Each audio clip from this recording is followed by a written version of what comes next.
It's asparagus time. Every spring, this is what really lets me know that spring is here, when the asparagus is available and I'm the first one in line to make sure that I get my supply, because without a doubt it's one of my very most favorite vegetables. But asparagus can be a little bit tricky to buy because it doesn't come in uniform sizes and shapes like most produce doesn't. And you'll find that as you go out into the garden, you'll find some that generally are a little bit longer and a little bit skinnier, some that are shorter and fatter. And as you go through there, that doesn't mean that one is better quality than the other. Size, as far as diameter of the stem, doesn't really have much to do with quality, but does have to do with how evenly they cook later on. So if possible, you want to get those for cooking at one time that are fairly uniform, as opposed to one that's real long and one that's real short, or one that's real wide and one that's not. Also, you need to look at the tips of the spears. Look for those that are tight. This one you can see is a little bit past its prime, as opposed to this one that's still very tight and will give you a better quality product when you're finished with it. Then also look for the shape of the spears. Long and straight will give you better quality than those that are flattened, or those that are withered, or those that are bent. Look for one that's got uniform color to the bottoms, and again, that does deal with maturity. Then take it inside, wash it well, put it in the water, lift it out, as opposed to letting the water drain so that you get as much sand away. Peeling is optional. If you have a lot of sand in your asparagus, you may want to peel it to help remove the sand. You can see I broke that where it breaks easily. That's the woody part, and you don't want to use that part.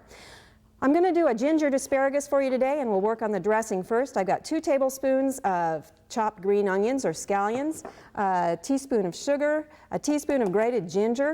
Now, I like asparagus so well that just plain asparagus is probably my most favorite. Also to that, we're going to add 2 to 3 tablespoons of soy sauce, depending on how much you want in there on flavor, a teaspoon of vegetable oil of some kind, olive, sesame, soybean, so a little black pepper, 2 tablespoons of white vinegar, and there goes the other, and a clove of garlic.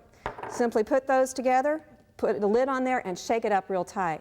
Now, as far as cooking the asparagus, you want to cook the stems on the bottom. Now, if you have an asparagus pot, that's fine. You can see what I've done is cut it into smaller pieces. We'll put that in the steamer, and if you want it cooked a little bit more than the spears, or the tips, which cook faster, you leave them separately and add the tips later on. I'm going to put them in together. Cook it for anywhere from 3 to 8 minutes, depending on the size of the asparagus and how well you want it done. Once it's done, you can either chill it down real quickly if you're going to serve it cold, or drain it off. I'm going to serve it on a platter, so we're just going to shake it off into the platter here so it will still stay warm, and it will absorb more of the flavors of the seasoning as well. The seasoning then, we shake it on a little better so it looks a little better. The sauce that you've prepared simply gets spread over the top of this way. Now, one of the things that you may have had problems with children is getting them to eat asparagus. Children, we need to help them along in many cases because they don't think it's quite as good. Take either a fresh, raw spear of asparagus or one that's been lightly steamed, wrap it either in a complete or a partial piece of meat of some kind, either beef or chicken, turkey, ham, whatever. Serve it to them so that it's almost hidden in there, but it's a surprise when they get to it. They'll find that the crunch is really good, and you may encourage them to eat some things that they haven't liked before. For Oklahoma Gardening, this is Barbara Brown.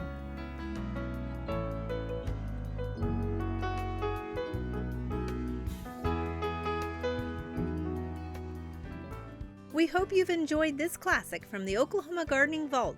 Remember, even though these tips and techniques are timeless, there's always something new to learn in the world of gardening.